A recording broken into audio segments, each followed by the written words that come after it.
자, 오늘 저는 본문 말씀을 가지고 오직 믿음으로 주만 바라볼지라 라는 제목으로 귀한 말씀, 은혜를 나누기를 원합니다. 여러분 혹시 코쿠닝 현상이라고 들어보셨습니까? 아마 들어보신 분도 계시고 그게 뭐야? 처음 듣는 분도 계십니다. 제가 사전적 의미를 좀 찾아보니까 코쿠닝 현상이란 이런 의미가 있습니다. 사람들이 어려운 일을 당할 때 극복하지 못하고 자기만의 좁은 공간에 누에고치처럼 숨어버리는 현상이라고 명시되어 있습니다.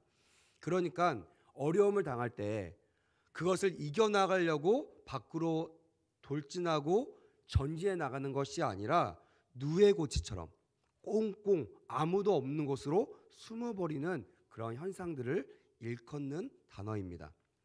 어떤 이들은요, 술, 도박, 게임 이런 것에 숨는 사람도 있고, 어떤 사람들은 이단 사이비, 점술, 그런 신비주의에 숨는 사람도 있습니다. 심지어는요, 이러면 안 되지만 스스로 목숨을 끊는 극단적인 방법 안으로 숨는 어리석은 사람도 있습니다. 그래서 사회학자들이 얘기합니다. 이런 코쿠니 현상이 심해지면 사회가 폭력적이 되고요, 점점 살기 힘든 사회로 변해가는 것을 알 수 있다라고 얘기를 합니다. 특히 가장 많이 파괴되는, 가장 많이 어려운 장소가 어디냐면 가정입니다.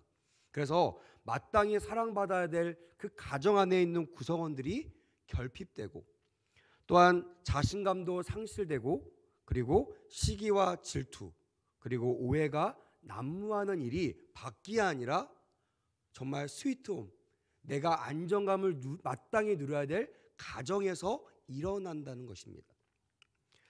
이런 코쿠니 현상 외에도요, 경제 침체가 점점 심해지면서 취업난, 또한 고용 불안 많이 들어보셨죠? 많이 체감하실 것입니다. 낯선 단어가 아닙니다. 지금 나와 내 자녀들이 겪고 있는 가장 큰 문제인 이런 불안한 그런 세태를 빗댄 새로운 용어들이 쏟아져 나오고 있습니다. 제가 옛날에는 이런 얘기를 들었어요. 외환위기 있었죠. 그 직후에는 여러분 혹시 이 단어 기억나십니까? 이태백 아시죠?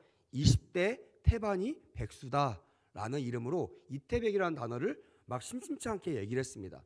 그래서 20대들이요, 열심히 취업할 생각을 안 하고 백수로 그냥 살아가는 사람들이 많은 현상을 꼬집었습니다. 그런데 최근에는요, 다른 이름이 생겼습니다. 약간 비슷하게 하지만 이퇴백. 그게 뭐냐면 20대가 스스로 직장을 뛰쳐져 나오는 20대에 퇴직하는 백수다라고 해서 이퇴백이라는 그런 이슈가, 그런 단어를 사용하고 있더라고요. 그냥 우스개로 넘어가기에는 참 너무나 안타까운 현실이 아닐까라고 생각합니다. 일단 학생들이나 청년들이 비전을 향해서 취업하고 달려나가기보다는 그냥 일단 어디라도 들어갈 수 있는 쉬운 곳으로 일단 들어가서 안정감을 누리자라고 들어갔는데 막상 들어가니까 힘들잖아요. 버틸 힘이 없잖아요. 그러니까 스스로 한 달, 두 달 버티다가 퇴사해버리는 그런 상황들을 꼬집어서 나타낸 그런 단어일 것입니다. 또한 구조조정 대상 연령대를 나타내는 속어들이 나타나고 있어요. 5, 6도라고 아시죠? 5, 6도. 50대, 60대 계속 회사를 다니면 도둑놈들 이렇게 말할 정도로. 말도 안 되죠. 한창 일할 나이인데 그런 사람들이 50대, 60대가 계속 회사를 다니면 도둑놈이라고 칭할 정도로 그렇게 구조조정의 대상들이 점점 더 낮아진다는 거예요. 뭐 이뿐만이 아닙니다. 사후정, 4, 5년 정년 퇴직, 그리고 38선, 38세까지 구조조정. 또한 심지어 지금은요, 3초땡, 30대 초반이면 명예퇴직을 준비해야 된다. 저도 40대 중반이거든요. 이 얘기를 들으니까요, 정말 기가 차더라고요. 야, 정말 어떻게 30대가 명예퇴직을 준비하는 세대가 될까? 얼마 전에 뉴스를 보니까 우리 교회도 그 은행 다니는 청년들이 있는데 은행에서 40대 중반 제 나이 때 있는 사람들에게 명퇴를 이렇게 신청을 받았다라는 뉴스를 보고 나서 이 이야기들이 실감이 나더라고요. 야, 한창 일할 나이, 저희 같은 젊은 아이들이 이제 명퇴를 준비해야 될 그런 어려운 때구나. 반면에요, 이게 밖에 나가 있는 남편들만의 문제가 아닙니다. 남편 때문에, 실직한 남편이 너무나 많다 보니까 이 남편들 때문에 스트레스를 받아서 정신적, 신체적 이상을 겪는 부인들을 나타내는 말들이 이렇게 또 나오고 있습니다. 은퇴, 남편, 증후군이라는 말도 있고요. 그래서 남편들이 시무룩하게 들어오면요, 아내들이 덜컥 겁이 난다는 거예요. 혹시나 남편이 밖에서 명예퇴직이나 또한 은퇴를 하고 돌아온 것이 아닌가, 맨날 그런 악몽을 꾸는 사람들이 많이 늘어난다고 합니다. 또한 실미도라고 합니다. 실직한 남편 때문에 미치고 돌아버린 아내. 웃기죠? 참 슬픈 이야기입니다. 웃기지만 참 슬픈 이야기. 그렇게 정말 실직해 돌아온 남편 때문에 속으로 울고 정말 미치고 팔딱 뛸 그런 심정으로 어디가 소소할 때도 없이 스트레스 받고 있는 수많은 아내들을 일컫는 유행어도 생겨나고 있다는 거예요. 제가 지금 많은 시간을 할애해서 세상에 돌고 있는 이야기들을 했는데요. 우리가 웃자고 한 얘기지만 사실은 쉽게 웃을 수도 없고요. 웃어서도 안 되는 그런 쓴 웃음을 주는 유행어는 분명합니다. 정말 이 시대의 마음 아픈 시대, 현실을 콕 집어 나타내고 있는 그런 모습이 아닐까라고 생각합니다. 제가 왜 현상을 얘기했느냐, 그것은요, 지금 우리가 살고 있는 이 세상은요, 만만치 않은 세상입니다. 제가 지난주, 지지난주 두 주에 이어서 이 시대가 어떤 시대라고 말씀했는데 혹시 기억나십니까? 마지막 때라고 말씀을 드렸습니다. 기억나시면 아멘. 감사합니다. 네, 마지막 때. 이 마지막 때는요, 제가 지난주 다시 말씀드렸습니다. 사단이요, 마지막 때는 발악하는 세대라 그래요. 그래서 옛날에는요, 교회 다닌다고 하면 정직한 사람, 또한 칭찬받고 또한 사람들한테 신뢰를 받는 그런 사람들이고 그런 교회였지만, 이제는요, 핍박의 대상이 되고 신뢰가 무너진 사람, 믿을 수 없는 사람으로 총칭되는 세대가 되었어요. 그러다 보니까 예수 믿는다는 이유로 더 극심한 스트레스를 받고 있는 것이 지금 모든 성도들의 모습일 것입니다. 안에서도 이런데요, 밖에 나가면 아까도 얘기했죠. 언제 퇴직당할지 모르고, 언제 회사에서 쫓겨날지 모르고, 언제 밑에서 치고 올라오고 자리를 지키고 있기에 너무나 미안한, 너무나 눈치 보는 그런 세대. 피로사회, 절벽사회, 정말 말만 생각하면, 생각만 하면 너무나 끔찍한 그런 어려운 사회를 우리는 마주대하고 있는 것이 현실입니다. 하지만 믿는 사람들은요, 이런 현실만 바라보는 것이 아니라 이 현실 가운데 우리에게 소망을 주시는 주님을 바라봐야 될 줄 믿습니다. 할렐루야. 그래서요, 불안과 어려움 속에서 이것을 승리할 수 있는 방법으로 옛 미가 선지자는 이렇게 고백했습니다. 오직 믿음으로 주만 바라보는 것뿐 다른 방법은 없다라고 성경에 말하고 있는 것입니다. 우리를 구원하시고 우리에게 승리를 주시며 찬란한 광명으로 인도하시는 세상에 찾아볼 수 없는 좋으신 하나님을 바라보는 것만이 이 어려운 세대에 우리가 소망을 가지고 살아갈 수 있는 유일한 방법이라는 거예요. 그래서 여러분, 어려울수록 주께로 달려나오시는 은혜가 있기를 주님의 이름으로 축복합니다. 힘들수록 기도의 자로 나오시는 은혜가 있기를 주님의 이름으로 축복합니다. 옆에 사람이 힘들다고 얘기합니까? 옆에 사람이 지금 이렇게 슬픈 현실 속에서 한탄하는 사람이 있습니까? 그들에게 당당하게 찬양했던 것처럼 말씀하십시오. 예수님을 소개하십시오. 예수님께로 인도하십시오. 예수께 나오라고 권면하는 그런 우리 교회 백운호 속의 성도들 되시기를 주님의 이름으로 축복합니다. 아멘. 그것이 유일한 소망이기 때문입니다. 오늘 본문 빌립보서 3장 13절 14절에는요, 이런 의미를 이렇게 표현하고 있습니다. 따라합시다. 표대를 향하여 달려가노라. 다시 한번, 표대를 향하여 달려가노라. 옆에 분들과 인사하겠습니다. 표대를 향하여 달려갑시다. 할렐루야. 이 고백이 여러분들의 삶 가운데 평생 가지고 가시는 은혜가 있기를 주님의 이름으로 축복합니다. 오늘 그 이야기들 좀 말씀을 통하여 풀어나가려고 합니다. 이 표대는요, 목표라고 바꿔 표현할 수 있습니다. 목표를 향하여 달려간다. 근데 이 목표가 다르죠. 세상의 목표는 성공입니다. 둘도 성공이에요. 행복도 이제는 옛말입니다. 성공을 위해서는 행복도 내려놓을 수 있고 양심도 내려놓을 수 있고 나의 권리도 내려놓을 수 있다고 말하고 있는 세대, 그 세대가 여러분들과 제가 살고 있는 세대이기 때문입니다. 그래서요, 이제는 행복을 말하면요, 유치하다고 얘기합니다. 오직 교회에서만 행복을 논할 수 있고요, 오직 교회에서만 행복에 대해서 말씀을 전할 수 있는 안타까운 현실을 우리는 살고 있습니다. 여러분, 그래서요, 이 세상의 소망은 교회밖에 없음을 믿으시기를 주님의 이름으로 축복합니다. 더 자세히 하면요, 교회 안에 계신 예수 그리스도만이 우리의 소망이심을 고백하는 은혜가 있기를 주님의 이름으로 축복합니다. 그래서 예수님을 붙잡아야만 우리가 목표를 향하고요 달려갈 수 있다라는 것이 제가 오늘 여러분들에게 전해주는 메시지의 핵심입니다. 어느 추운 날 달팽이가요 사과나무를 기어 오르고 있었다고 합니다. 달팽이가 워낙 느리잖아요. 느릿느릿하고 위에를 향하여, 꼭대기를 향하여 조금씩 기어 올라가고 있는데요, 갑자기 나무 껍질 안에 있던 벌레 한 마리가 튀어나와서 달팽이에게 한심하다는 듯이 이렇게 얘기했다는 거예요. 너는 쓸데없이 힘을 낭비하는구나. 저 위에는 사과가 하나도 없단 말이야. 굳이 힘겹게 갈 필요가 없어. 내가 가봐서 알아. 그러니까 힘 빼지 말고 내려가. 이렇게 얘기했다는 거예요. 여러분들이 달팽이라면 어떤 선택을 하시겠습니까? 당연히 내려가야죠. 가본 사람이 없다는데요, 사과를 따먹으려고 가는데 사과가 없다고 얘기하니까 내려가는 게 숲니다. 내려가는 게 진리처럼 보여요. 근데 이 예화를 보니까요, 놀라운 반전이 있습니다. 그러자 달팽이가 계속 기어오르면서 이렇게 대답했다는 거예요. 내가 저 꼭대기에 도달할 때쯤 되면 반드시 사과가 열릴 거야. 할렐루야. 이 말에 좀 아멘이 안 나오십니까?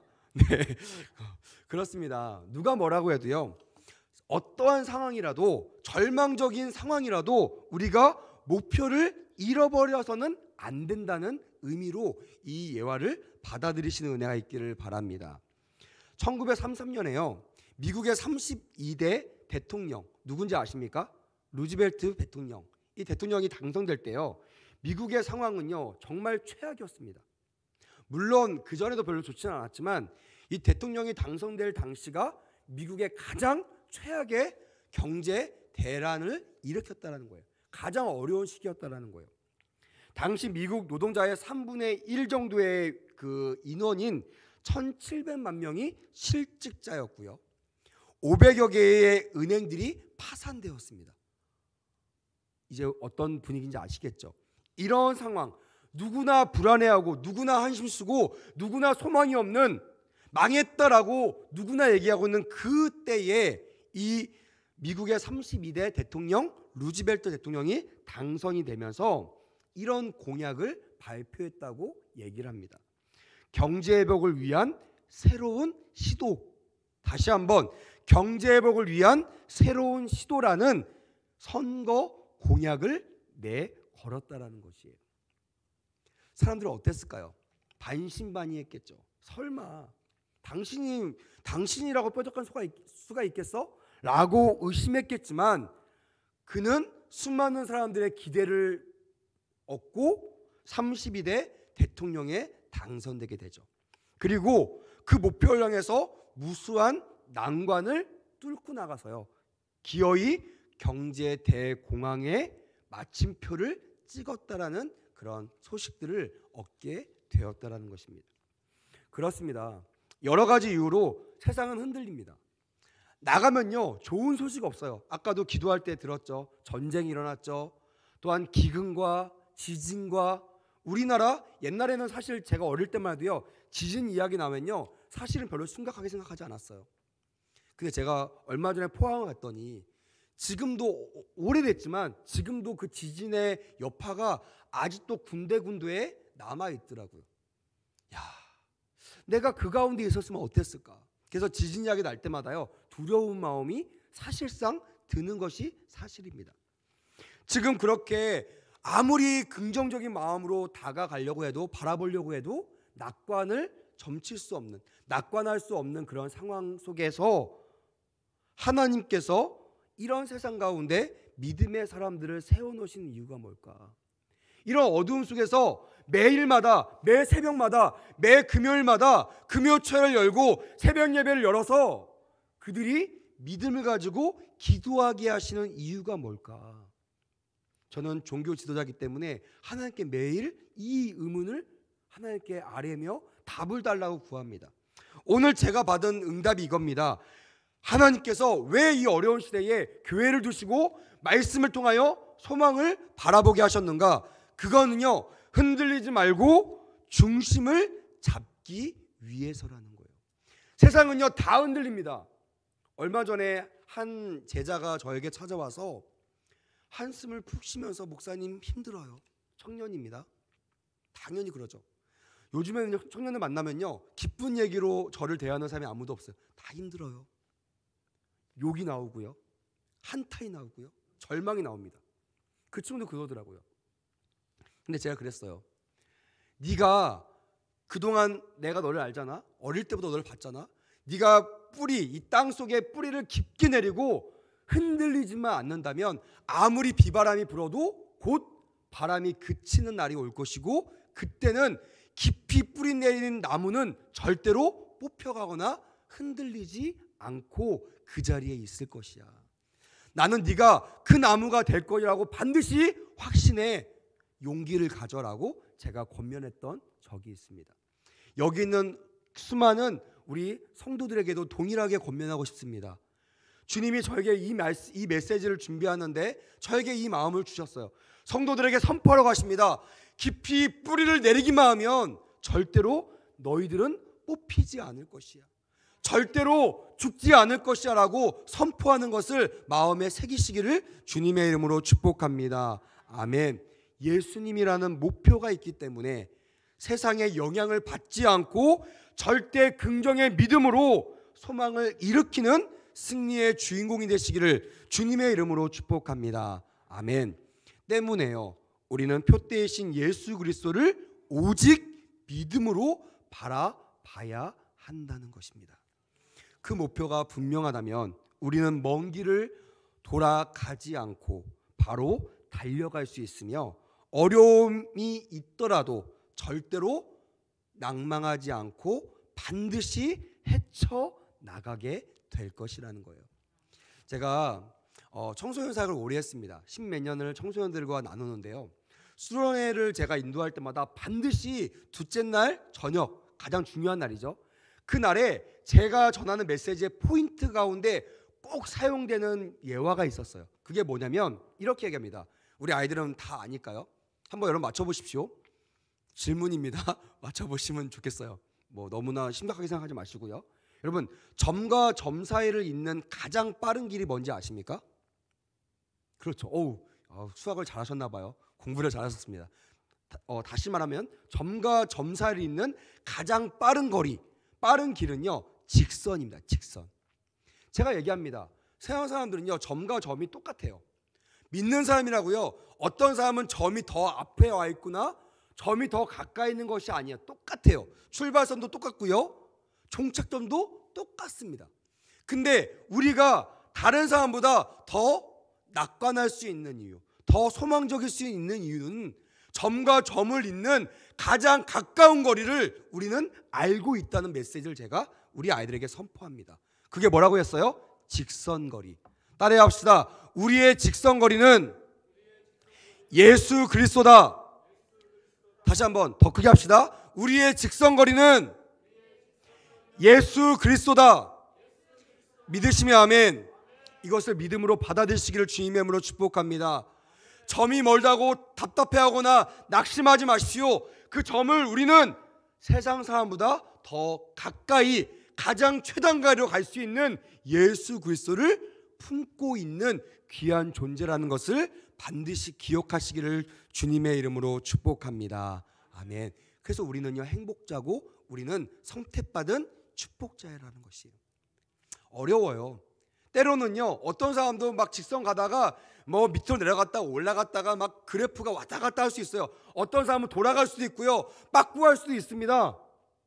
근데 여러분 중요한 건요 그렇게 돌아가는 수많은 인생들 중에 그래도 예수를 바라보면요 다른 사람보다 조금 더 직선거리에 가까운 길을 갈 수 있다라는 것이에요. 더 귀한 은혜는 돌아가지 아니하고 처음부터 끝까지 예수만 바라보고 나간다면 반드시 그 누구보다 빠르고 안전한 직선거리로 가는 우리 백운호수교회 귀한 성도들이 될 줄 믿습니다. 아멘. 이게 우리의 소망이 돼야 될 줄 믿습니다. 그래서 빌립보서 3장 14절에 이렇게 기록하고 있습니다. 표대를 향하여 그리스도 예수 안에서 하나님이 위에서 부르신 부름의 상을 위하여 달려가노라. 표대를 향하여 내가 달려간다는 것이에요. 그 표대가 누구라고요? 예수 그리스도. 그래서 우리 아까 마지막 찬양 불렀잖아요. 예수. 제가 이 찬양을 청년 수련회 제가 섬기던 교회를 떠나오는 마지막 수련회 때 마지막 주제곡이었어요. 청년들이요 수많은 걱정을 가지고 수련회에 올라오는데 정말 첫날부터 마지막 날까지 이 찬양을 불렀어요. 예수. 다른 거 다 잊어버리고 좋으니까 다른 거 다 놓고 가도 되니까 예수 이름만 붙잡고 가면 너희들은 수지 맞은 인생이 될 것이야. 난 너희들이 이런 인생이 되기를 원해. 이런 마음으로 간절한 마음으로 이 찬양을 정말 간절한 마음으로 불렀던 기억이 있습니다. 여러분 어려울 때 예수의 이름을 붙잡고 예수의 이름을 부르는 은혜가 있기를 주님의 이름으로 축복합니다. 아멘. 이 고백에는 사도 바울의 삶의 의지가 고스란히 담겨 있습니다. 만약 여러분들의 삶이 지루하고 의욕이 없다면, 일이 잘 안 되거나 아니면 분명한 여러분들의 삶에 의미가 없다고 느껴진다면 다른 이유가 아닙니다. 재수가 없어서도 아니고요, 흙수저기 때문도 아니고 세상이 어려워서도 아닙니다. 그건요 여러분들이 분명한 목표가 없기 때문입니다. 다시 말하면 교회는 다니고 있으나 내 종교를 기독교라고 쓰고 있으나 내 목표가 예수 그리스도가 아니기 때문에 그렇습니다. 이 시간 말씀을 통하여 이 말씀이 정말 믿어지신다면 여러분들 삶의 목표를 예수 그리스도로 설정하고 달려가시는 은혜가 있기를 주님의 이름으로 축복합니다. 사도 바울의 삶의 목표는요 분명합니다. 천국이었을 것이에요.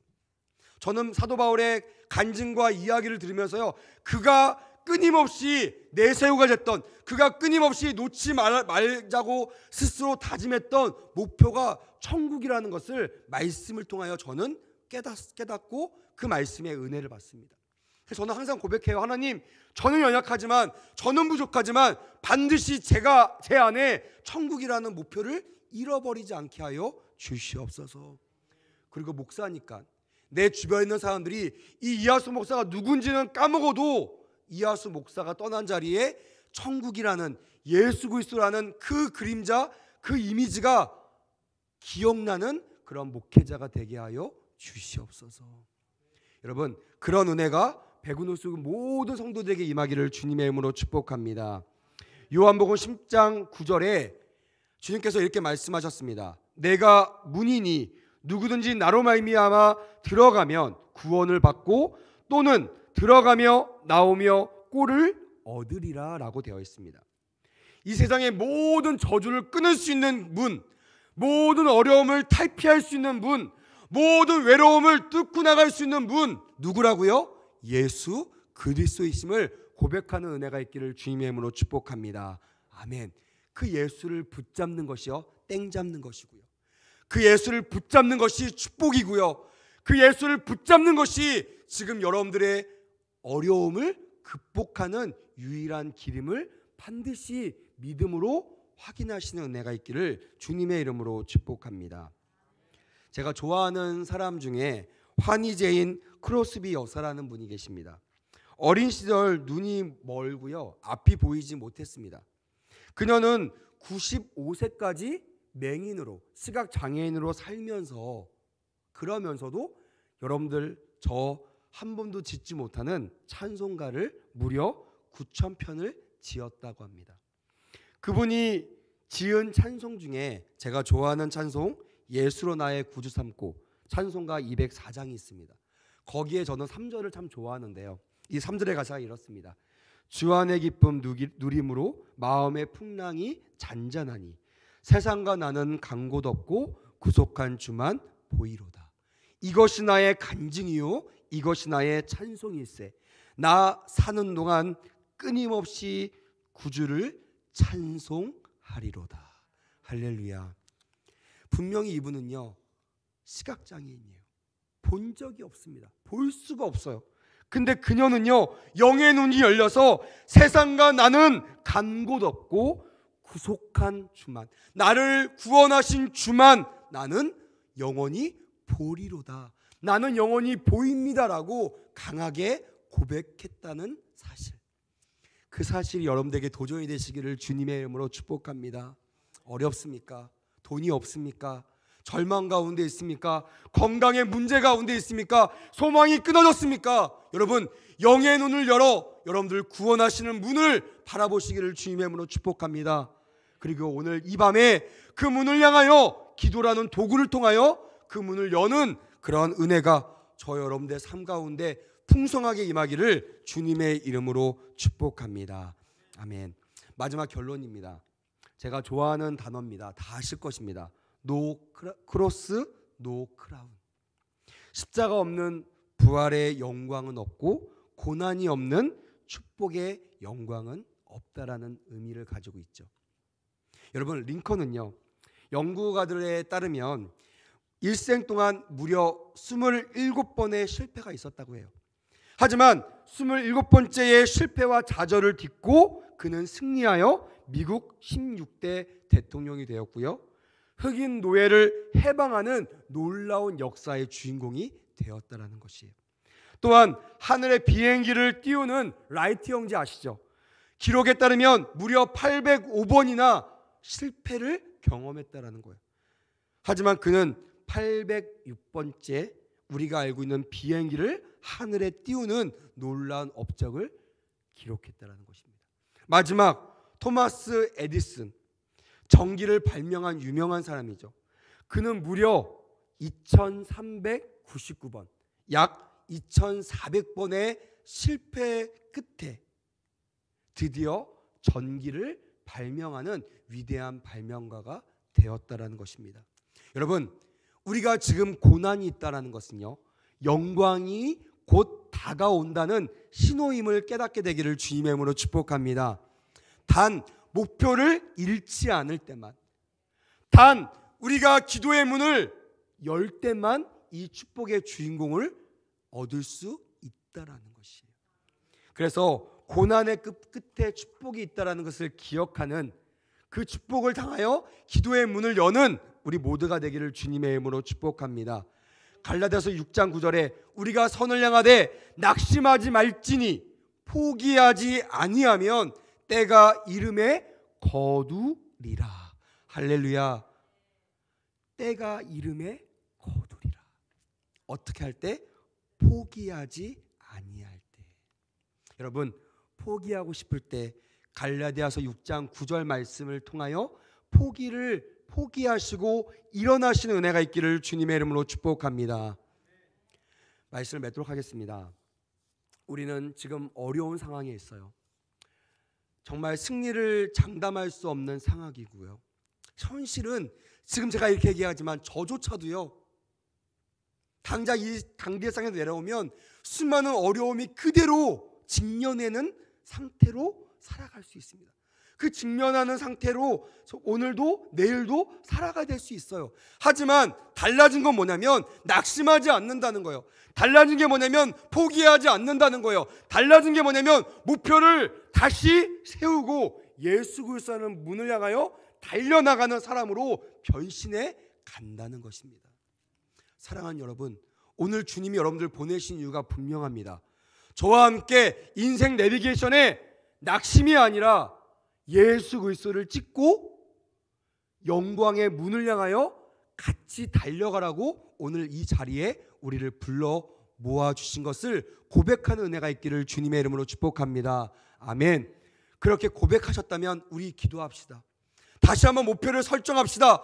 여러분의 목표가 낙심이거나 세상의 성공이거나 절망이거나 아니면 오늘이라고 한다면 그 목표를 지우시고요, 그 목표의 목적지에 예수 그리스도를 새깁시다. 그리고요, 기도의 문을 향하여 함께 합심하여 기도하여 우리 모두 행복한, 우리 모두 소망의 문을 향하여 달려나가는 백운호소교회 모든 성도들 되시기를 주님의 이름으로 축복합니다. 아멘. 하나님 감사합니다. 오늘도 우리를 불러 모아주시고 말씀으로 새롭게 하심에 감사합니다. 절망이 아니라 소망으로, 아버지의 낙심이 아니라 다시 한번 하나님을 향하여 목적지를 찍고 목표를 향하여 달려나가는 우리 모두가 되게 하여 주시고, 우리 마음 가운데 참된 평화, 참된 소망, 참된 행복의 문을 열 수 있는 귀한 밤 되게 하여 주시옵소서. 그렇게 되기를 간절히 원하오며 이 모든 말씀 우리를 사랑하시는 예수님의 이름으로 축복하며 기도했습니다. 아멘.